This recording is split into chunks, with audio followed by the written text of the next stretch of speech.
something's roared back in the mortgage market that had gone dormant for about the last, dozen or so years.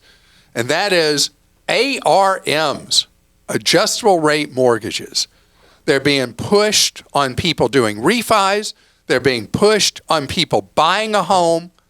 And an ARM in its most common form has a rate that's fixed for the next 60 months. You take out the refi, you take out a mortgage buying a place. And so for 5 years, you know what your rate's going to be. And the rates will be lower on that ARM, that ARM, than they'll be on a traditional long-term fixed rate mortgage. So people trying to stretch or deal with the cost of living are, what a bad pun, mortgaging the future by going into an ARM with the hope that sometime in the next 5 years, rates are going to be lower enough that you can then refi into a fixed rate mortgage. Okay, so let's say you take out the ARM on this refi or this buying a home. And you hit 5 years and the rates have not gotten better, or you haven't been able to qualify for a refi because you don't have enough equity in the property, which is the most common problem. And then what happens at 5 years is it resets, in most cases, into a 1-year adjustable rate. And every year, the rate could go up or down, more often up than down, depending on how the index is set for year 6 and forward.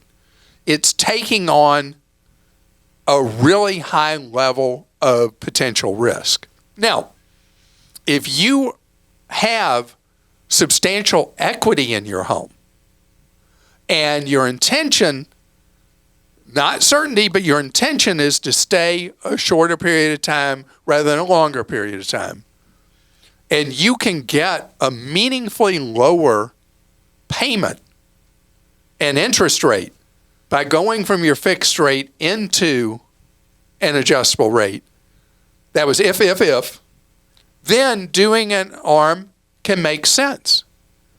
But what's been happening and the big uptake in ARMs lately has been all about the stretch. People that are trying to stretch into that home.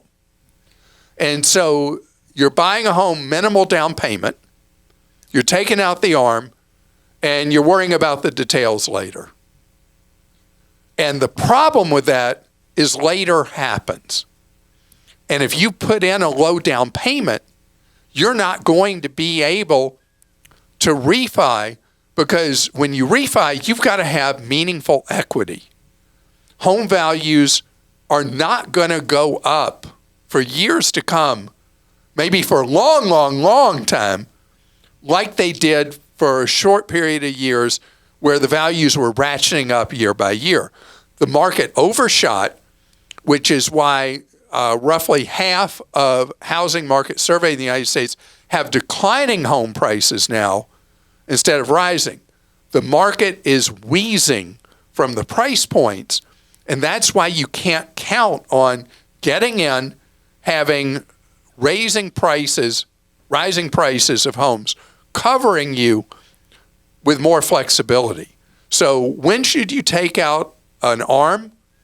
If you're a new home buyer or new to you home buyer and you're doing a low down payment, I can't come up with a circumstance. I wouldn't do it, even if it means you have to pass for now on buying a home. Krista? All right, let's go to questions. This first one is from Sona in Colorado. I've been using Google Flights to search for fares for a flight to New Zealand in March. The site sometimes has some relatively reasonable fares, but it shows booking options of random sites to book through. Are these sites legit and safe to use? Thank you for all you and your team do. And we had a question just recently about the last week we had about hotel booking sites. And I have this question too, because I've been looking for something on Google Flights, and these sites seem so UFO. And you don't use them. Okay. The stakes are even higher with your flight than with your hotel. Don't do it. All right.